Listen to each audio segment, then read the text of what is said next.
ought to be in pictures. You're wonderful to see. You ought to be in pictures. All what Hi, and welcome to Deep Dive Movie Reviews with my friend Steve Hackman and myself, James Marsh. On this episode, we are talking Pedro Almodovar's Parallel Mothers, Oscar-nominated film starring Penelope Cruz.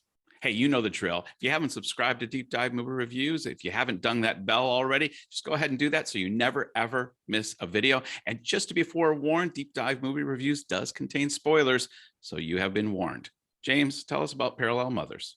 So, as the title might suggest, Parallel Mothers is the story of two women who simultaneously head down the road of motherhood for the first time. It's set in modern-day Madrid. Penelope Cruz plays Janice, who is a photographer who has a brief fling with one of her clients, but then finds that she has to take this journey on her own.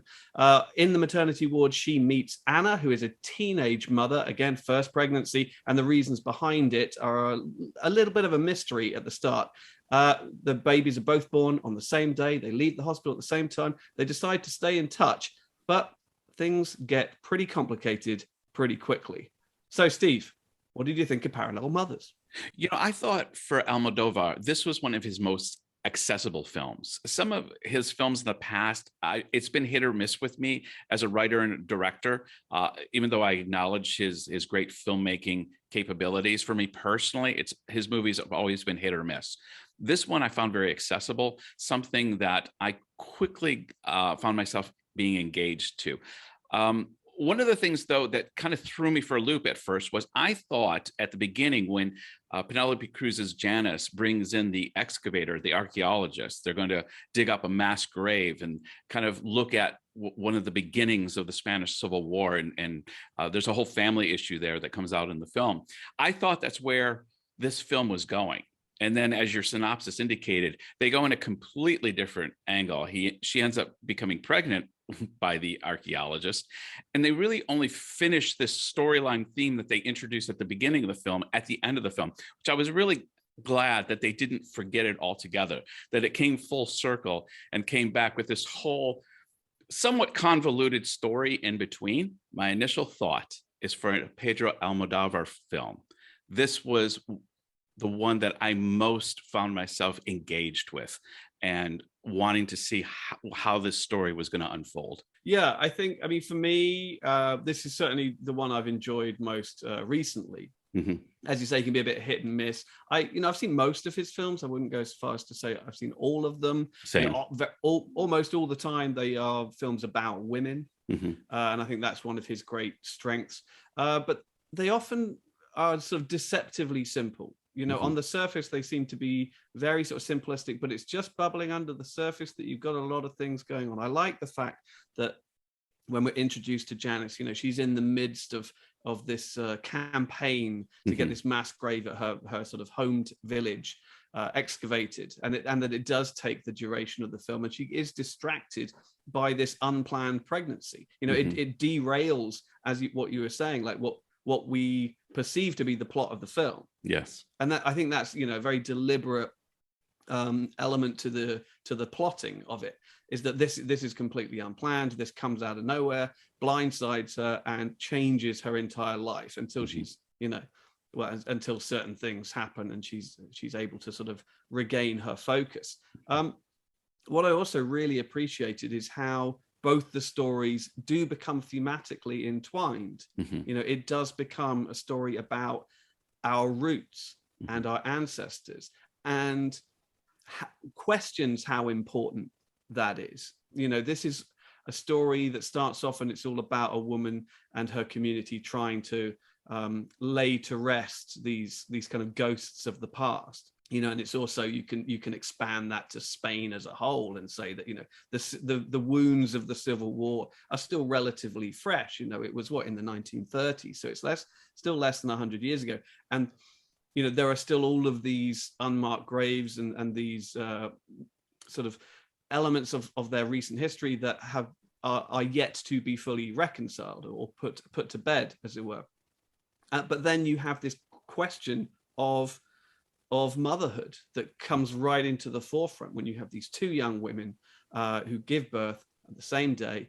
And for one of them, knows who the father is, and he has very little interest in being part of it.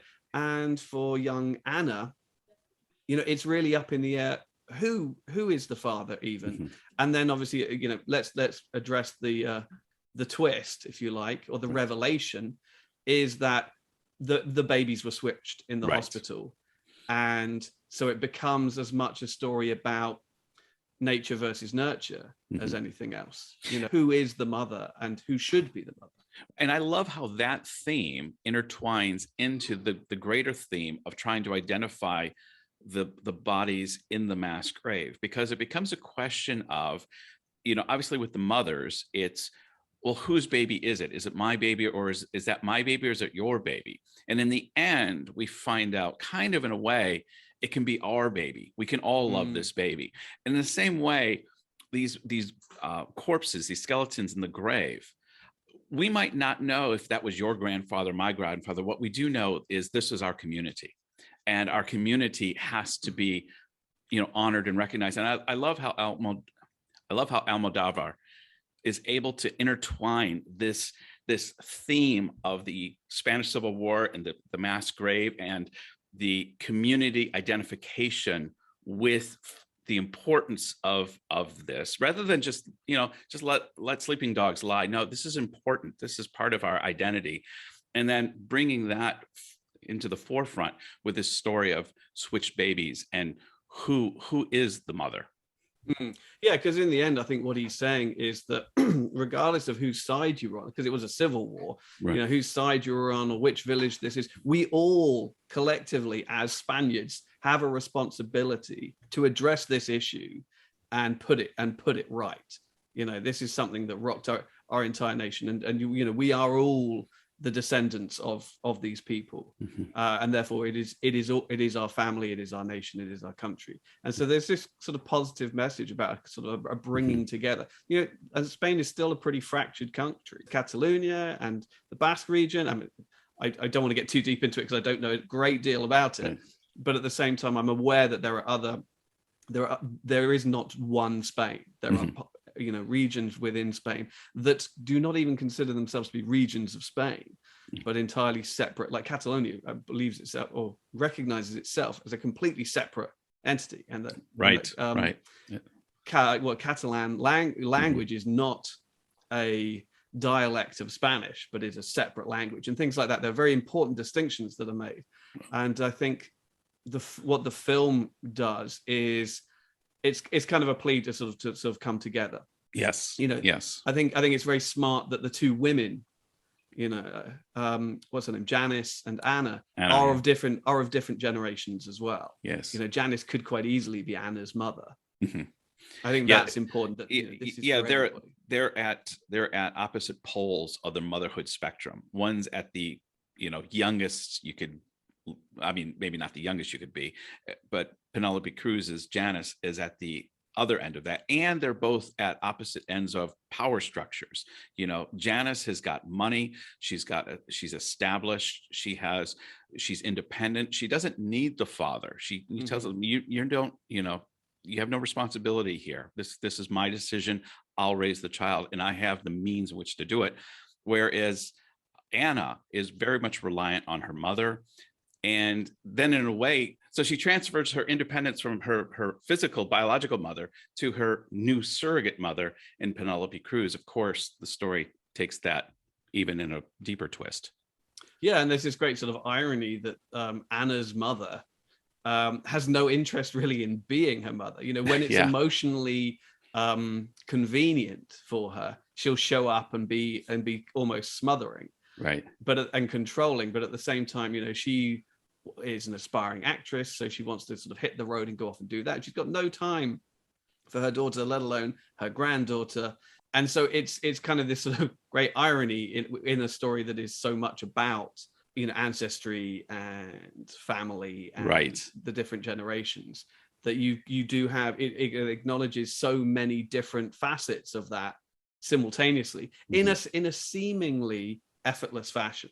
And I think that's one of the great things about Almodovar's filmmaking style and storytelling style, is that he's able to pull in so many disparate threads weave them all into a singular whole, if you like, but without you even almost noticing that he's doing it. No, that's the impactful part of this. At the end, you can almost get to the end of this journey, turn back, and you see the thread that you couldn't make out as you were, as the story was unfolding. But when you get to the end, you see the trail. Yeah, it's almost like a sleight of hand kind of thing, because the story is laid out so simply, just one element at a time. And sure, it shifts focus from scene to scene, but it never feels cluttered. It never feels convoluted or anything like that. There's a sort of breezy, sort of, dare I say, almost sort of Mediterranean tone to it all. And I think, and you see that in the score. You see that in the production design and the costumes. One of the things I always like about an Almodovar film is that they're going to look beautiful. He just, there are splashes of bright primary colors in all of his films. They always feel like they've been shot at midday, on a bright summer's day. And they always look beautiful. Well, and that beauty starts with his ongoing collaboration with Penelope Cruz. And when I talk about her being beautiful, I don't even just mean physically. This woman she does not age, apparently. And she just seems to be more graceful and more royal, for lack of a better term, with each and every movie. And knowing she was nominated for Best Actress, but we're reviewing this post Oscar, so we know that the award went to Jessica Chastain. I was viewing this through, was this a snub that should have been, should this have been hers? Because, these are always very subjective, but she does a brilliant performance in this film.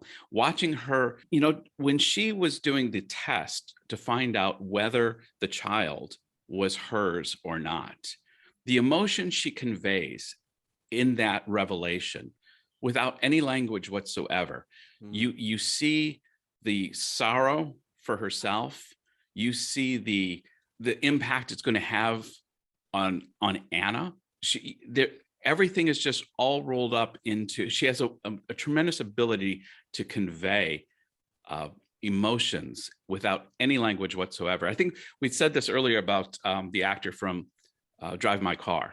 Just this subtle, nuanced delivery, which it's just really, it was fun to watch. Oh, sure. I mean, there's no sort of histrionic grandstanding in this, but she acts, I think everything that you were just saying, she pretty much does that with her eyes. And that's about it, just by, it's a pitch, it's a scene where she stares at a computer screen. Yes. Really. And that's it. It's her reading an email. Basically. Yeah. And it's, it's the most emotionally sort of catastrophic moment of the movie. Yeah. And the Oscar goes to Penelope Cruz for, reading an email on a computer, but she does it so well. Yeah. There was like a sort of late breaking surge for her actually in the run up to the Oscars. So, and it's easy to see why. I think people came to this film late and watched it late, but you can see, she does so much with so little. Right. And that's not to belittle the script, but just she does so much by doing so little, if you like. Right. It's so naturalistic, it's so understated, and yet at the same time it's bubbling over with kind of hurt and anguish and raw emotion.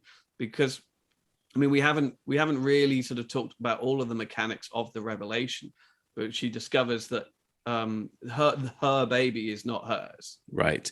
And the tip off is the father spends a little time. She invites the father to come meet the child, and he kind of, after he spends a little time with the child, says, "Is that child mine?" And of course she's all offended, like, I've only slept with you, but his whole reason for saying that was, the baby doesn't look anything like he's feeling no connection. And it's not that he wasn't looking for connection. I think he was actually trying to find connection, couldn't find it. So he's justifiably saying, "Are you sure?" She has the anger that, as I mentioned, but it gets the little wheels in her mind clicking about a few things herself. And I think she actually had suspicions that she wasn't willing to voice. And the anger is the result of him raising to the surface probably suspicions she already had. So of course, she secretly on the sly goes and has the DNA tested. Of course, she doesn't have to do it on the slide for this. She has to do Yeah. later Yeah. with Anna. And of course, the big revelation: this baby, 99.999% is not your baby. And that Right. look that she has, and then she realizes what had occurred. And I wanted to say, James, that story twist is not as convoluted as you would imagine, because it nearly happened to Tammy and I at the birth of our child. Oh, wow. We were in Queen Mary, and baby comes out, and as they do, they tag them, and they rush them out to do whatever they're going to do for a few minutes, and you get to see the baby for just a moment or two, and then 3 or 4 minutes later they bring Ethan back in, and they hand it to me, and I'm holding this baby, and it doesn't feel like this is the same baby that came out of what I just saw, but you're not sure. And so I just looked at her. I just said, "Are you sure this is our baby?" And she looked down, and then this look of horror went over her face. And she took the baby back from me. She didn't say a word, and she skedaddled out the door. And about 30 seconds later, she walked back in with our baby. Apparently, my guess is, obviously we live in Hong Kong, is primarily Chinese babies, but there was probably another Caucasian baby being born, and white people all look alike. So that's a long way of saying it's not as it can happen. Yeah. Right. Yeah, I mean, because it's one of those things that we've seen in movies before. It's like, oh, the babies were switched at birth, blah, blah, blah. Yeah. But yeah, no, you understand it can happen, and especially in this instance where the babies are born at the same time, but then they were actually both taken away for a considerable period of time, because they both have some kind of complication, and so they're in sort of the ICU for like a day or two, aren't they? They're under observation for like a day or two. So there's even a longer period of time between when they first got to hold the baby and then when they see it again. So even then their memories are fuzzier. But yeah, as soon as the father looks at it, he's like, something's not right. And even sort of ethnically, the baby looks a little different, right? He was like, well, I'm not as dark as that, and you're not as dark as that. There's something not quite right. And then when we see the ethnicity of the father, who is revealed to be the father of Anna's when you baby, see that guy, it makes sense. Yeah, you're like, oh, okay, now the penny's dropped. Yeah, because it's funny, because like in those early scenes where you see the baby, I was like, I mean, I guess baby casting is baby casting, but I was kind of thinking, that's not great baby casting. And then they immediately talk about it, and you're like, oh, okay. And then you're right, as soon as you see the photograph of the father of Anna's child, you're like, oh, that's really good baby casting, actually. Right. That makes perfect sense. Indeed. And of course, the great, tragedy then piles upon tragedy when she realizes what must have happened, reconnects with Anna only to learn that Anna's baby died. Yes. So therefore, Janice's baby died. And again, another great acting moment, because she can't convey to Anna this revelation at this point. She's not prepared to do that. So she has to absorb finding out that her child died a crib death, and she can't show any sorrow, but you can see it all over her face. Again, just another outstanding performance. And it also means that now the horrible truth that she's going to inevitably have to break to Anna is even harder, because there isn't a baby to swap. Right. Anymore. Yeah. It's not a case of, oh, look, we've got the wrong babies. I know it's been 6 months, but let's swap them. It's like, now I'm going to be the one to bring up the decision to give away my baby, and I get nothing back in return. Am I prepared to do that? And the whole question of nature versus nurture comes in, because it'd be one thing if you're swapping a baby out after 3 days, but when you have been the mother of a child for months, and then suddenly you find out it's not your child and actually it's somebody else's child, those emotions, that there's a whole emotional, psychological thing going on there that it's not going to be easy, which goes back to, I love this whole mosaic that Almodovar has done with the idea of it takes a village. It's the whole cliche from Hillary Clinton. It takes a village to raise a child. He connects it with the mass grave all the way through to the swapped babies. It's nobody does this alone. we're all in this together. There's kind of this, at least that was one of the themes that I got from the film. Yeah, and then I mean, and it goes even further, because there's another sort of compounding layer of tragedy on all of this when Anna shares the story with Janice of how she became pregnant. Yes. And yeah. and you realize that it was essentially kind of like a gang rape, Yeah. you know, by her friends, and she's not even 100% sure who the father was. But then even out of something horrible like this, you can give birth to, you know, a beautiful child. So, you know, it's this kind of pro-choice versus pro-life element is raised. It's like, you know, even if you become pregnant through rape, should you still keep the baby or what have you? And so, yeah, but it all happens so sort of, it doesn't downplay the emotional impact of it in any way at all, either for the characters or for the audience. But it seems to just sort of unfold quite effortlessly, right? You know, without, you know, taking all these turns and all of these revelation after revelation after revelation, and you don't feel like you're being beaten over the head with an emotional crowbar, right? You know, it feels very kind of natural in a way. It's just you're just learning more information and seeing the bigger picture, and some of it's horrible, yeah, but there is a kind of grace and elegance to it, and that's just genius, if you ask me. You know, if I had one critique that I saw, was I was not gelling with the fact that Anna and Janice ended up having an affair, because I was trying to figure out why this is in the story, because it felt for me like Anna was looking to Janice like a mother figure, like my mother can't be there for me, but you can be here for me. And there was something about when suddenly she obviously comes on to Janice at a certain moment, and Janice at first is not sure, but then she responds, and I just felt like I don't know if that worked for me, because to me then the relationship broke down, and there was an element that was thrown in that it also seemed very unnatural for me, because there's this I just thought that there's this two people, and if one comes on to the other, like, to me the natural response would be, what are you doing, you know, what right.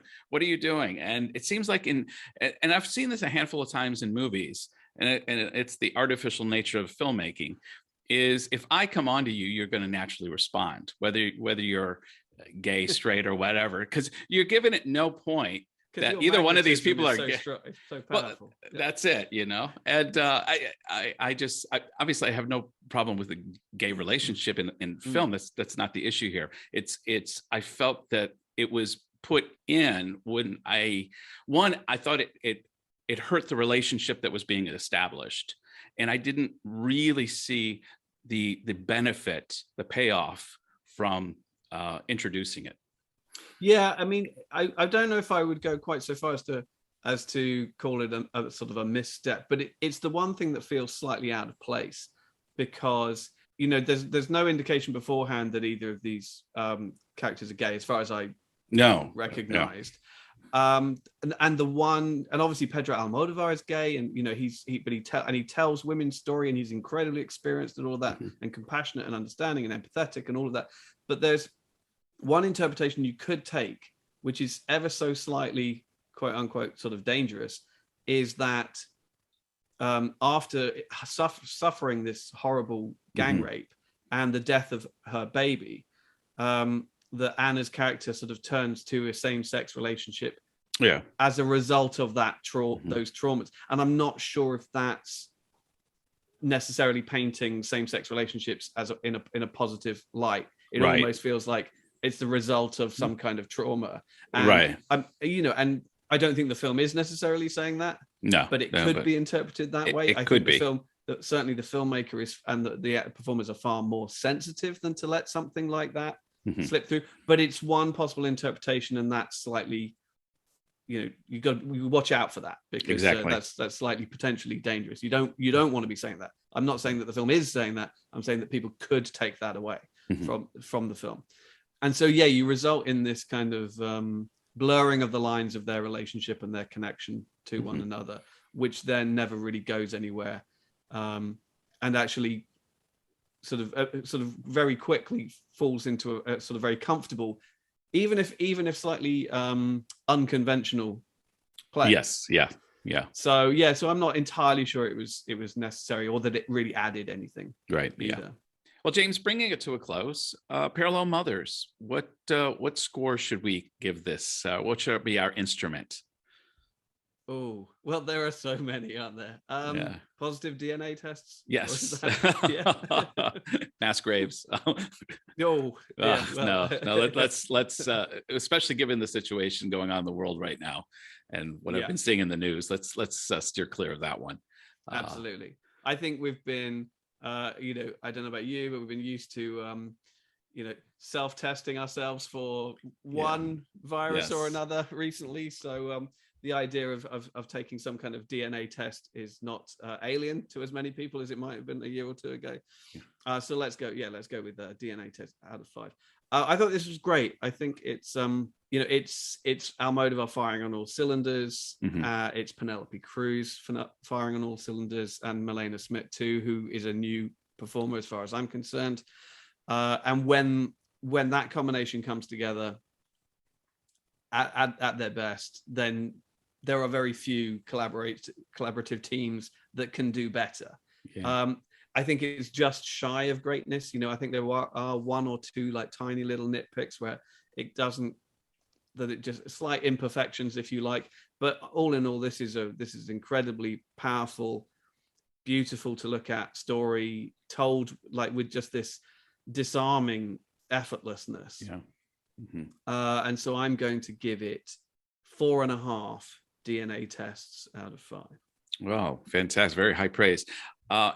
As I said earlier, I think this is one of Pedro Almodovar's most accessible films. I enjoyed this film, barring a couple missteps, like you mentioned, or not missteps, just a couple things that I think didn't work, would keep me from giving it maybe the full stars.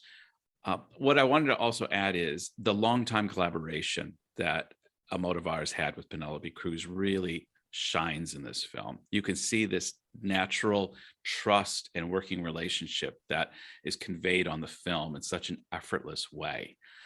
I thought it was a beautiful film. 4 stars. I think I'm going to give it 4 self-administered DNA tests out of 5.